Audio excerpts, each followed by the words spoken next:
Hi, I'm Alicia. And I'm Robin, and you're listening to Bowel Moments, the podcast sharing real talk about the realities of IBD. Served on the rocks.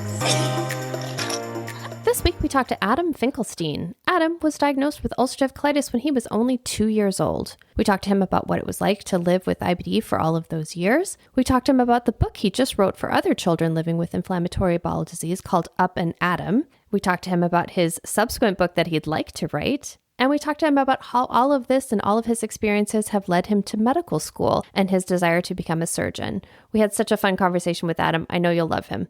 Cheers.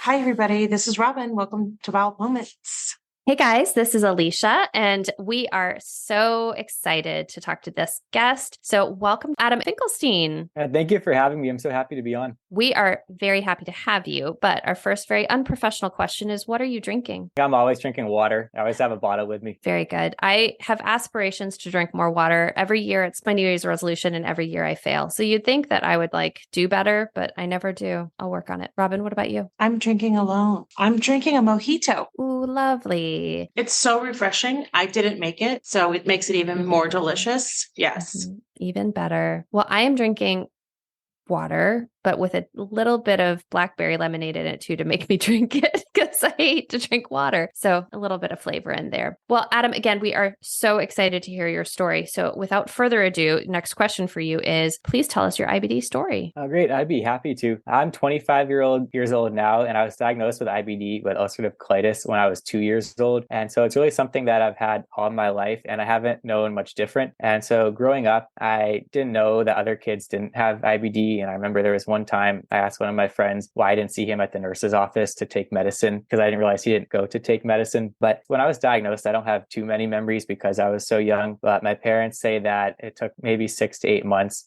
When you're that young, doctors look for certain diseases that maybe could be impacting a patient particular to that age. And IBD is very uncommon at that age. And so that wasn't one of the top things on the list, I imagine. But through further testing, they ended up finding that it was ulcerative colitis. And so then fast forward to elementary school age, I remember maybe once or twice a year, I'd miss a week of school due to being sick. And then we adjust the dosages of the medication, and then I'd feel better afterward and return to school. Then in 6th grade, I had a flare that was kind of typical to the other ones that lasted 2 weeks. And then I was in school for one day, and then I wasn't feeling well again. So then I went to the doctor, and I remember he said, bring an extra change of clothes because you might have to stay overnight to be monitored. And then one night turned into a couple, and then I was getting sicker and needed nutrients through a PICC line. And so then eventually I had surgery. I had my colon removed, and I went from being very sick to the road to recovery. And then there's 2 other associated procedures that I had, a couple of maybe 4 and 6 months later. And then I've been pretty well since then. And that inspired my career in medicine. And then I started medical school 4 years ago, and I'm about to graduate now. And so it's been an exciting journey. And the doctors I've had, I've really looked up to,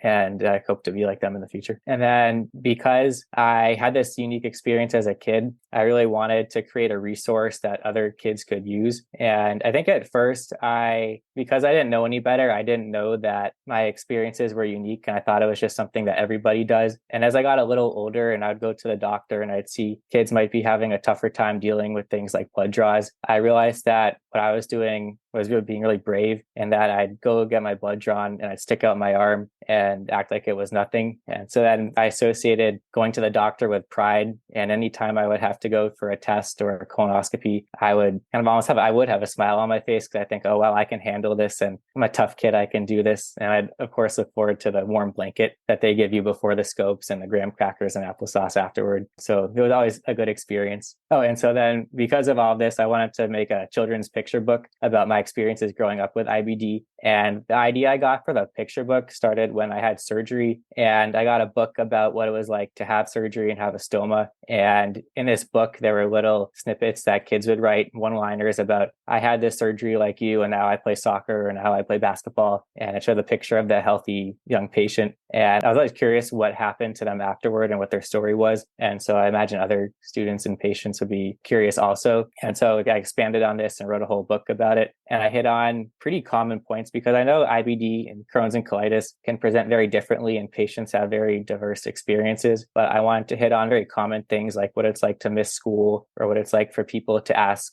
occasionally other students ask about why you're out or what it's like to be stuck on the toilet and kind of fall behind, or maybe be worried about falling behind in school or missing activities, and putting a positive spin on everything. The positive spin wasn't something I did in hindsight for the book. It was really how I felt in the moment way back when I was dealing with all this. And at the end of the book, there's some discussion questions that parents can ask their kids, like, what's something that you do that makes you proud in regard to your IBD? Or for me, going to the nurse's office was a huge thing that I would do every day for medicine. And so I would ask patients in the book, who's someone at school that you can trust to go to for help, as a way to stimulate discussion. And this past week was really my first opportunity to read the book aloud to young patients. I was a counselor at Camp Oasis, and it was really an incredible experience overall. The camp, we can talk about that later too. But in downtime, I would go to the different cabins representing the different grades and read the book. And I thought they would relate to the book, but I was really blown away by how much the students would resonate with the different topics. And one of the topics that surprised me the most was about other kids asking about why you were missing school. There was one cabin where the whole time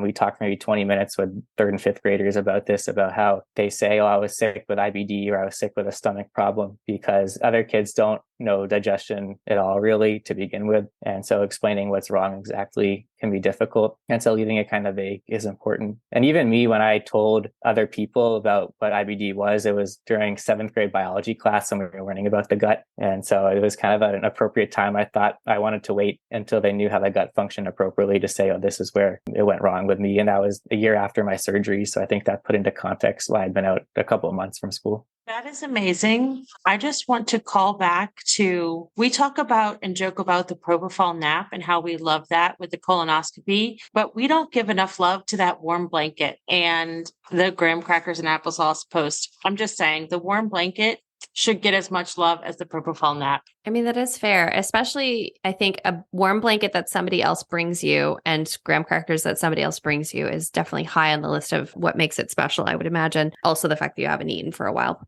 also makes those graham crackers amazing. Adam, I love that you created this children's book. Is this something you had already aspired to do? Or where did the idea come from to create the children's book? Other than you said you had, when you were doing surgery, you got one, but had you ever considered it before that? No, not really. I'd always been interested in where the other kids kind of went from the book that I was talking about, from that pamphlet. Yeah. But then only in college did I really try to think about ways that I could create a resource for other kids. And I know everything's online now, but I really like the kind of old school handheld, something that you can bring places and hold in your hands and look at. And I thought a book would be a great opportunity for that. And I wrote the script for the book in not much time, maybe a couple of months. And I really enjoyed doing it. It was nice and reflective, I thought. And even I'd recommend for other people just writing down your story, even if it's short, just because it's a nice exercise. But I really wasn't an artist, and I don't consider myself an artist at all now. And I'd say my art ability is the level of an elementary schooler. And so I kind of sat on the text for over a year, and I asked maybe one or two people, kind of random people online, if they would be interested in illustrating. And I think they would be, and they weren't. I really wanted the book to get done, and I realized that the only way for it to get done was if I did the illustrations. And so I got a 12-pack of crayons and kind of found some clip art online to do a little tracing against the window. And then over the course of a year, I'd worked on the pages, and it's about 30 pages of content. So we haven't said the name of your book, so make sure you say the name of your book right now, please. Oh, okay. The book I made is called Up and Adam, A Patient's Experience on Winning with IBD. And it's available on the Barnes & Noble website. And all the profits go to IBD organizations. I really wanted to give back to the different organizations. And the goal of the book is to create a resource for young patients to find a role model that they can relate to and to show them that they're not alone. And second, to give them tips and tricks on dealing with their disease. And something else I think is very important. We talked about the warm blanket and everything before colonoscopies, but it's important, especially for pediatric patients, is forming positive associations with going to the doctor. And for me, I joke that the Obon Pen, which is one of the bakeries in the hospital, is the reason why I wanted to become a doctor, because going to the hospital, I'd always look forward to getting a cookie from there afterward every single time I get the same thing, and listening to music I liked on the car ride over. And so going to the doctor was this big event. And I always thought that was an experience unique to me. But then at Camp Oasis with other young IBD patients, they're always saying, oh yeah, well, after our doctor's appointment or after my infusion, my parents always take me to this restaurant or take me for this snack. snack. And I realized that for a lot of other kids too, who don't mind going to the doctor as much, they have this positive thing to look forward to afterward. Yeah, I think that's a great idea for parents to hear as like, how do you make some positive associations for these really, like you said, scary and intimidating things that are happening. So I think that's really cool. Well done to your parents for that. Are you an only child? Are you a sibling? Do you have siblings? No, I'm actually an only child. Okay. But growing up, I lived on a cul-de-sac with a lot of other kids. And so if ever we wanted to throw a ball or do anything, we just run next door and ring the doorbell, and then we'd get a game going. So, and I had a dog growing up also. So that was a really good environment. That is interesting because I was curious if like, other siblings had to have the experience of coming to the hospital with you, but it sounds like that was not the case for you. I'm curious what sort of reaction you're getting from the book. It sounds like it was super positive from the kids at Camp Oasis, but are you hearing from other kids, other families, or pediatric providers about the book? Yes, there's some other families and providers I've been talking to that like the book a lot. And there's one family in particular that I was put in touch with by a friend of a friend. And there's one of my friends, I think he's going into kindergarten, and he's a really brave kid also. And I'll text with his mom, who send pictures of how he's doing, and we'll FaceTime periodically. But he gets infusions now, and he read the book and he faces the infusions very bravely now. And he'll reference, there's a picture of me getting an infusion in the book, a drawing, and he'll always reference that when he gets the infusions. And it's really cool to be able to bond with him, and he's an awesome kid. And so I think it makes me really happy to see that type of reaction. That must be so rewarding when you hear directly from these kids that are like, hey, actually, this was really, really helpful. Oh, I love that. So I think you are the youngest person we have ever talked to that has or was diagnosed with ulcerative colitis. And I love that you sort of channeled this into a book that's helpful for other kids, but talk a little bit about what that was like. It's like, how were they able to control your disease relatively quickly? Was this still a struggle? It sounds like you had to have some different treatments, but talk a little bit about like how frequent of a flyer were you at the doctor's office? Yeah, for checkups, I go routinely, I think every 3 to 4 months. And so that means I'd miss a morning of school. And luckily, I'm from the Boston area, and there's major hospitals and major IBD centers there. And so I know other people have not gone to IBD centers, and so they've taken longer to get diagnosed or get treated appropriately. But luckily, I had an excellent care team. But in general, I was usually on sulfasalazine, which I called the yummy medicine because for kids, it was a liquid, and they definitely put a lot of sugar in that. So it tasted good. And mercaptopurine, and maybe another one or two, I forget. But that was my maintenance medication, and then might go on steroids if there was a flare-up. And when I was younger, this was before biologics were popular or even approved, so I was not on those. But I can talk about leading up into surgery, where I had the flare-ups kind of routinely, as I said earlier, that was controlled. And then for this one, on day 25 of being in the hospital, I was going to the bathroom 30 times a day. And so at that point, when this discussion of surgery came up, I was wanting it to be moved closer just because I knew it would provide relief. And my surgeon, I didn't know going into the hospital, but he's been one of my biggest role models and mentors since then, even until now. And I'm in touch with him to this day, even though it's been over 10 years. His bedside manner was incredible, and I felt so comfortable being with him to the point where when I was getting wheeled into the first surgery, my biggest concern wasn't the procedure itself, but it was if he could take a picture of my colon so I could see it afterward. And I still have the picture, and it's really interesting to look at. And so I was really hoping for surgery to come sooner because of that. And then there's 3 surgeries for me, at least. One was to take out the colon and give an ostomy. And the second was to create what's called a J pouch, which is where the end of the small intestine looks like a J. And that's essentially creating an extra storage pouch for stool. And then the third one is to reconnect and take down the stoma. And going into the first surgery, the mindset is I'm really sick and then I'm going to get better, symptomatic. And then the third surgery, it's I have the stoma and then it'll get taken down. The second one was interesting going into it because you're going in relatively healthy with a stoma and you're coming out relatively healthy with a stoma, but you still have to go through the surgical recovery. But just knowing that it's a stepping stone for the whole process, I think was the most important aspect to get around it. And in general, for surgery, there's some things that are very difficult, but are necessary to do. And the biggest one that I've seen, both as a patient and now that I'm a medical student and on surgical rotations, is walking after surgery, because you have tubes in you, you're feeling run down from a major procedure, but walking really helps you get your juices flowing and helps you heal and get you home quicker. And from a patient side, what I say, especially with kids, is walking won't just make you feel better, but it'll get you closer to playing baseball or doing what you like to do. And so really tying it to an interest of yours that you can get back to. And for me, after after my first surgery, I remember I stood up and the way the epidural was placed, I had no sensation in one of my legs. So I would have fallen if it wasn't for my dad and the nurse there kind of walking with me. And they said, oh, you can try again tomorrow. But I really taken to heart what my doctor said. And so then I waited an hour or two for the anesthesia or pain team to come and adjust the epidural. And then I walked just to the nurse's station and back. But I was really wanted to do it because I knew how helpful it would be. And then for the second surgery, they said, I'll do a lap. And so I did one, and then I kept going into 10. And so it was things like that that made a huge difference and helped in the recovery. And I think it can be very easy to not do those things, but just knowing how big of an impact something as simple as walking has is important for patients to know. I want to stop you right there real quick, because what you just said is very important. Walking after surgery is so important, and it can be easy or it can be super hard. And usually if it's super hard, there's something wrong. Just like you said, like the placement of your medication was not correct. And so you needed to be seen by the pain team to correct that. And I experienced both. And when everything was good, it was easy for me to walk after surgery. I've had multiple surgeries. I have a J pouch now. And when something was wrong, it was really hard for me to walk after surgery. I just want to say that to everybody's listening, because like you said earlier, like everyone has had a different experience with it.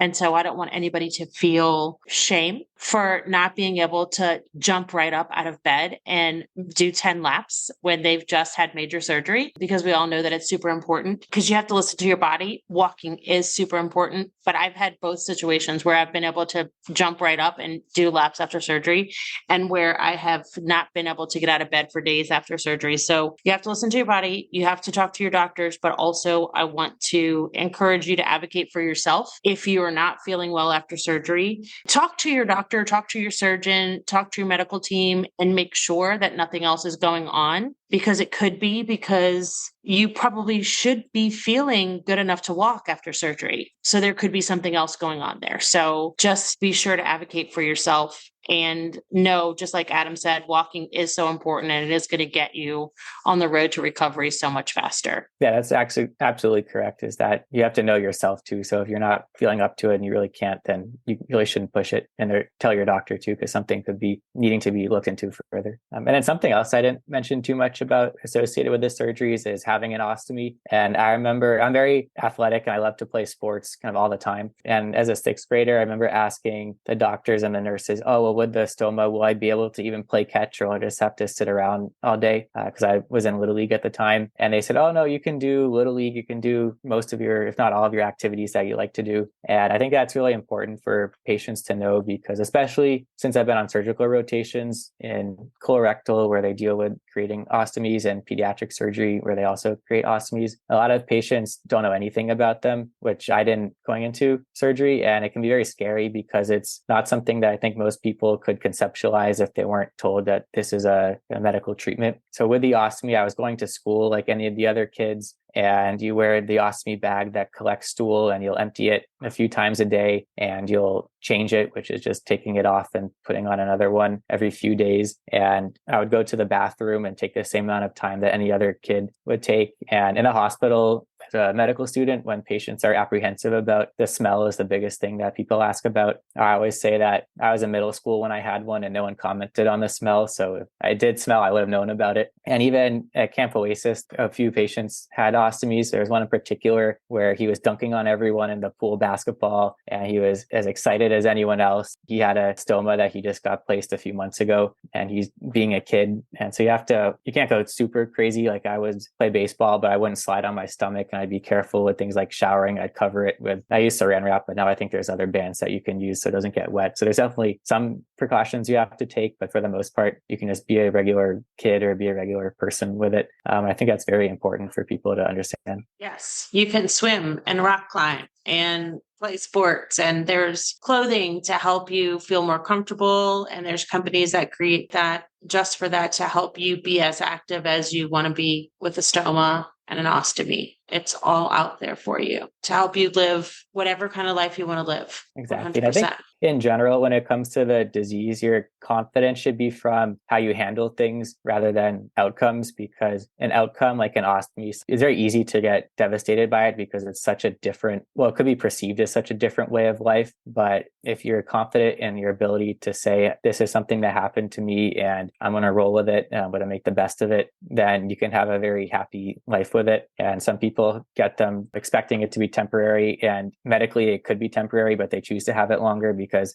they like not having to go to the bathroom all the time, or they like just the convenience of it. And so I think just in general, you can have a better mood all the time if you're just confident in how you can deal with your disease. And one of the reasons why I wanted to write the book was because I think that kids who have IBD is their first real life challenge that they're facing. And if they have a tool to overcome this first real life challenge, and they'll have a tool to face any challenges in the future, if they have the same kind of systematic way of thinking about it or just positive attitude in general. And so I think that's really important for kids to have. Totally agree. I'm curious though, because I have spent some time around some 12-year-olds and they can be not very nice. And so I am curious if, like, when you were 12 and you're in gym class with some of these kids or these things are happening to you, did you have to explain to kids, like, how did they react to your surgery and to your ostomy at a time when kids are maybe not their best selves, perhaps? That's a really good question. I don't think I told many people about it, actually. Okay. And in hindsight, if I was my age now, I think I'd be more open about it. But when I was diagnosed very young,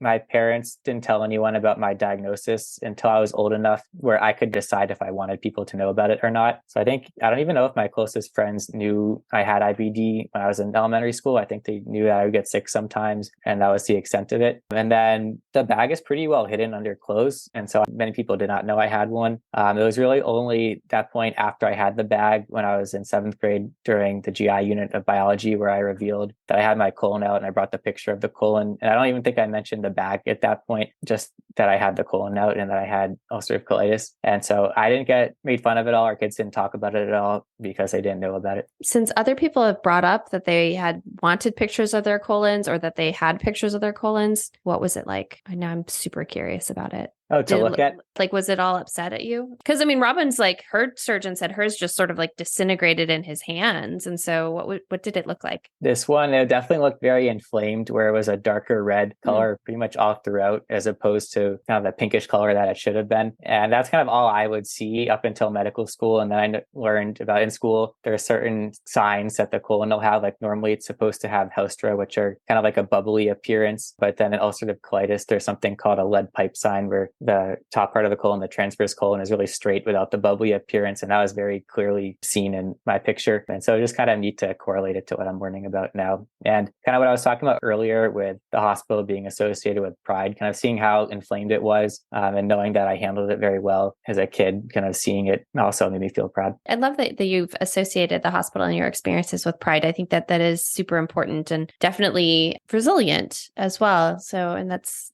very, very cool. And that is really, you said that sort of led you thinking you wanted to become a doctor. And so talk a little bit about that process, getting into medical school, being somebody who's living with inflammatory bowel disease in medical school. And then how did you decide on your specialty that you're interested in? That's a great question. In college, I guess it starts earlier, but in college, I reached out to a couple of my doctors to gain research experience, because that's one big step in helping you get into medical school, both for the knowledge and for the CV, is having research. And it was my pediatric surgeon who said that in the department, there were physicians that needed a student. And so pretty much all my school breaks, I was in his department doing research. And I loved what we were doing. I loved kind of working with your hands. And even though I was learning suturing and knot tying because we were working with mice at the time, and so I could practice the surgical techniques on the mice. And then I would go to all the clinical meetings that the residents, who are the doctors in training, would go to. And so I loved learning about the different diseases that can be corrected surgically. And it was kind of interesting too, because I would hear about different patient stories really for the first time in these clinical meetings. And sometimes I think, oh, wow, that sounds terrible. I can't imagine what that patient was was going through. And I think about it for a minute and I think, oh, I had the same exact thing happen to me, but I didn't really view it as negatively at the time because I was just so focused on kind of doing what I could to get better. And so it is interesting, that perspective when you see it versus when you're actually going through it. But all of those interests definitely confirm my interest in medicine. And then the start of school, knew that I wanted to deal with the abdomen, but I didn't know if I wanted to do the medicine side or the surgical side or pediatric versus adult. And we went through our rotations and I gravitated more towards the surgical side. So I like general surgery, and from a general surgery residency, which is the further training that I'm applying into, you can do colorectal, which is a lot of adult IBD cases and some other diseases, or pediatric surgery and a number of others. But one question I was definitely curious about was, I have the J pouch, so I do have to go to the bathroom a little more than other people and drink more water. And does that fit with a career as a surgeon? And I asked around to a lot of surgeons at my institution and elsewhere, and they said absolutely. And I know my body work, and I've done 4 to 5 months of surgery rotations already, and I know that I can handle it. And if I need to step away, they're absolutely fine with that. And they'll say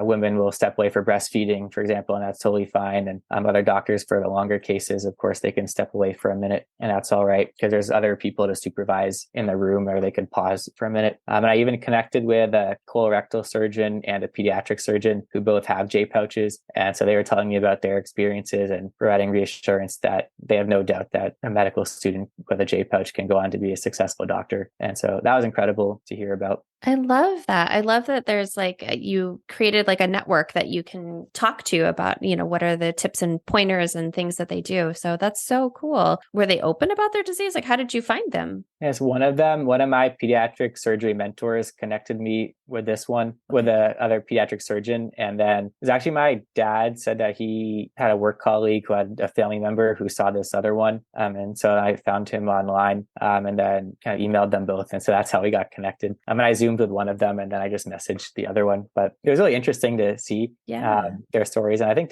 both of them got their J pouches around the time they were in medical school. And so it was really interesting to hear their stories. Yeah, that is super interesting. What a great idea to create that network for yourself. That's super cool. Also, I think one thing is really powerful is being a medical student and on the medical team and then telling patients about my experiences, I think is incredible to see. And I don't tell every patient, I only tell the ones that I think would understand that not every patient experiences something similar and understands kind of what their condition is and what the kind of future options could be. But a lot of them can be very scared ahead of time just because so much is unknown. And without me saying too much at first, just that I've had a similar procedure as them and them seeing that I'm a medical student providing care. And the implication is that I've healed a lot. And now the other side, I think, is really powerful for them. And of course, it's not the end all be all because they are having major changes to their life that takes a lot of adjusting. But I think just seeing someone they can relate to helps them know that there is hope that they'll be close to a regular person or they will be a regular person at the end.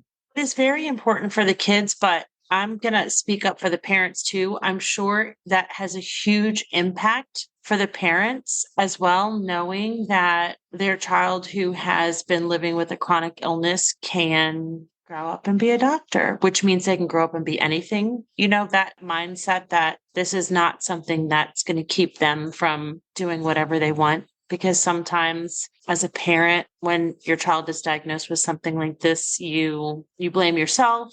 You don't know what to do to help your child. You don't know how to make them better. And seeing somebody like you there taking care of their child thriving has to have an impact, a very strong impact for the parent as well as for the child.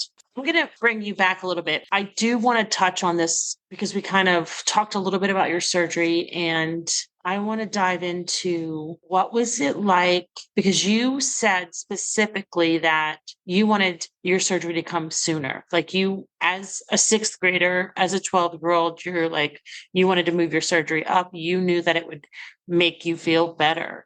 But what was that conversation like for you and your parents? Like, how did that go? Because technically your parents are making that decision for you because you are a minor.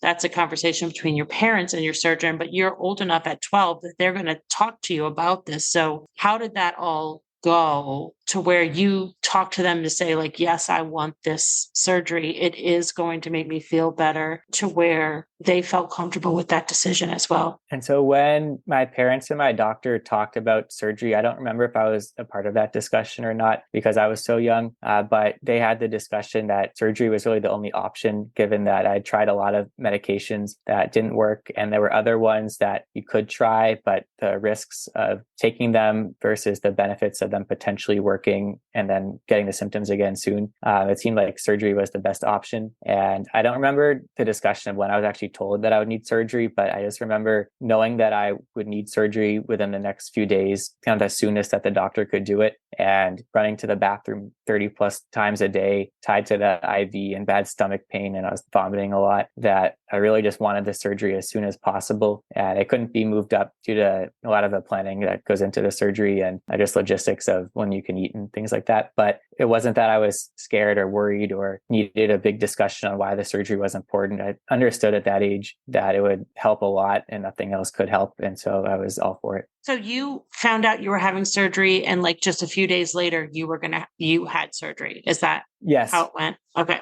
Because that's when I had my colon removed. I found out on a Sunday and had surgery on a Wednesday, basically, is how it happened. So I was the same way. I was like, please give me surgery right now. But I was also an adult. Had they already sort of introduced the possibility of surgery to you already? When had your doctor sort of said, hey, like, here's all of the things that we might do? That part I don't remember. They must have, but just because I was so young, I don't remember that. Yeah. And if he did, maybe it was to my parents instead of me. Okay. Yeah. I mean, 12 years old is still pretty aware and cognizant of what's happening. I mean, I know my niece is 13 and almost 14 now, and nothing gets by that girl unless she's on watching YouTube, and then other stuff does get by her. But 12-year-olds are still can be fairly active in their care, and so I think it's important for doctors to talk to patients as well as their parents to say, hey, here's the deal. Like, you're especially having it for 10 years at that point, like you had a lot of experience to be able to fall back on. So I think, I don't know, it's interesting. It must be difficult. Again, I don't have children, so I'm going to qualify that because I don't know what it's like to have a child. I don't know what it's like to make decisions for somebody else other than myself. And that must be incredibly intimidating as a parent to say, I'm going to make this decision for my child that has these big ripples potentially for the rest of their life. Like removing your colon is a big deal. It's not your appendix where you don't really need that sucker. I always come back to that because, everybody who listens knows that I am a mom. And so I always, from both perspectives, the moms that we've talked to, the parents that we've talked to, and the patients that we've talked to who are diagnosed with as kids whose parents basically had to make those decisions for them. Right. So, but it sounds like you were like, yes, let's get to it. Yes. And just a couple of weeks ago, there was a patient that we had with Crohn's disease, and he was very, very sick, and he had surgery, which I was a part of, to take out the sick bowel. And then a couple of days later, he was still in pain from recovering from surgery, but the sick disease part was gone, and he was on the road to recovery, and he was eating. And it's just amazing to see the turnaround from surgery. And I think it can be very scary when people focus on the procedure itself, but knowing what's on the other end is really promising. And also at the time, I think what helped a lot going into surgery was I was no stranger to hospitals and the doctor, and I had an immense amount of trust in the hospital and the doctors. And I knew how much they'd prepared their whole life for surgery and how much they'd studied IBD, and I had a lot of confidence in the doctors. And so that made me more relaxed going into surgery. And I remember even before one of the procedures, I was playing a game like Tetris on my dad's Palm Pilot because that was in the pre-op room, just because I was going into surgery and that was just something to do. It wasn't a big deal or anything. So I think that was helpful. And something about the post-op that I didn't mention also is when you have IBD or when you have surgeries, you're limited when you're acutely sick. And there's a lot of things you can't do and times you can't do anything. And so now I really appreciate and take advantage of when I am feeling well and when I can do stuff, which fortunately for me is most of the time now. Even if it's something like when I'm playing softball and I'm running out to center field, I kind of take it all in and just I'm glad to do what I'm doing. Or with like working at the hospital, I really kind of give it my all because I know I have the ability to, and it feels really good to kind of see what you got. I love that you went and you read the book to all of the kids at Camp Oasis. I think that's super cool. I'm curious, what were the other things that really resonated with the kids? What were the topics that came up? That's great. One was definitely being stuck on the toilet for a long time. And in the book, my examples were my dad and I would tell stories about superhero animals to pass the time. And that worked a lot. And then at one point, my class was learning to multiply and add two-digit numbers. And I was worried I'd fall behind. And so instead of talking about the superhero animals, he would write problems on a piece of paper and talk me through them through the door. And so I learned how to do those type of math problems that way. And then by the time I got back to school, I was actually ahead of some of my classmates in math, or most of them. And I always feel proud when doing those problems because I associated them with learning on the toilet. And then even as an adult in medical school, there was a tiny period where I had a stricture, which is a narrowing of the bowel. And it was corrected with a 10-minute very minor procedure, but I had symptoms for a bit before we found that issue. And so sometimes I'd bring a textbook into the bathroom to read it because I'd be going back and forth from the bathroom every page and I couldn't learn that way. And the book page from my younger experience kind of inspired me in the older one. And I think kids really resonated with that. And one of the questions in the back of the book is how can you pass the time while on the toilet other than using a phone? Because I know that's the big thing that the kids use these days. And so hearing that was important. Getting infusions was another big one because kids won't like the needles or will be scared of them or won't like just the waiting the whole time while you're there because it can take a while. And so it was neat to see one kid would say, oh yeah, I get these infusions. And then someone would say, oh, I get them too. And then they would talk about all of that. And so I thought that was great. Or even going to the nurse. A lot of the kids go to the nurse and so they could resonate with knowing that other people do also. My dog likes to come and join me when she thinks I'm going to be in the bathroom for a while. And she just sits at my feet and then like puts her head on my leg and then sits at my feet and then puts her head on my leg. Like she just alternates. She's like, okay, you can pet me now. Okay, stop petting me. Okay, you can pet me now. Okay, stop petting me. And then brings me toys. She's like, okay, how much longer are you going to be? That's what happens. And I'm going to be there in a while. Yeah, it's pretty awesome. No phone, just dogs. That's great. Yeah, I know it's good to have a companion like that.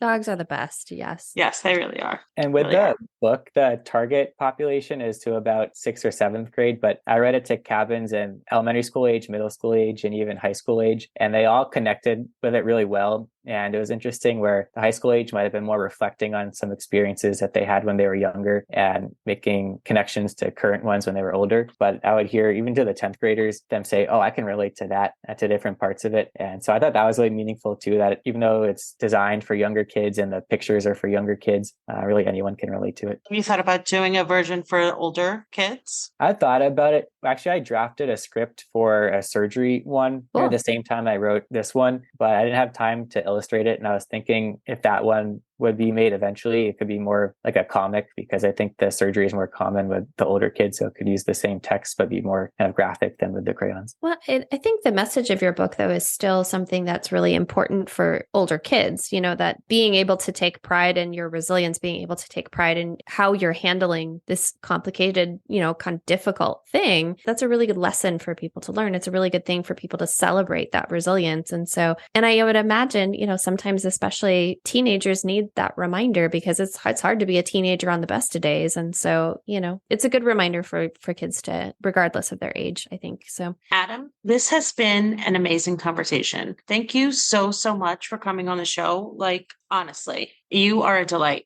But it's time for me to ask you the last question. So what is the one thing that you want the IBD community to know? The biggest thing that I want the IBD community to know is that it can be easy to be embarrassed about GI symptoms. But like we've been talking about all day, it's really important that patients feel proud about how they've overcome their health challenges, especially because they're not challenges that we've picked, yet we're facing them head on and we're living a normal life despite what we're facing. That is the truth. I mean, everybody poops. And everybody has gas, burps, all of those things. I even say everybody has maybe gone to the bathroom in their pants too. You know, we were all babies once. Even if you haven't done it recently, you've all done it at least once in your life. So we need to normalize that, being able to talk about it and experience it and not be embarrassed by it. Thank you again, Adam, for coming on the show. Honestly, such a delight. We're going to share your book. in our show notes, everybody. There's going to be a link to Adam's book in the show notes. Go get it. Share it. Thank you again, both of you. I really appreciate you taking the time to talk. And the book was Up and Adam, A Patient's Experience on Winning with IBD. And it's available on the Barnes & Noble website, and the profits are donated to IBD organizations. Well, and one thing we didn't mention, but when I was looking up information on this, you have an email address where people can interact with you. Like if they have questions or they want to know more about you or know more about the book, you set up an email address so like you're accessible to people within reason, everybody. He's in medical school though, so just calm down. But I love that you made yourself available for families that may want you to help their child. So I think that's super cool. Oh yeah, please reach out if you have any questions or comments. It's adamibdstory@gmail.com. And I'm happy to answer any questions. Within reason, everyone. He's in medical school. Let him be a doctor. But I love that you're making yourself accessible, folks. So Adam, so much fun talking to you. Thank you so very much. And thank you everybody else for listening to the show. And cheers, guys. Cheers. Cheers, everybody. Hi, this is Adam. If you enjoyed this episode, please rate, review, subscribe, and share it with your friends.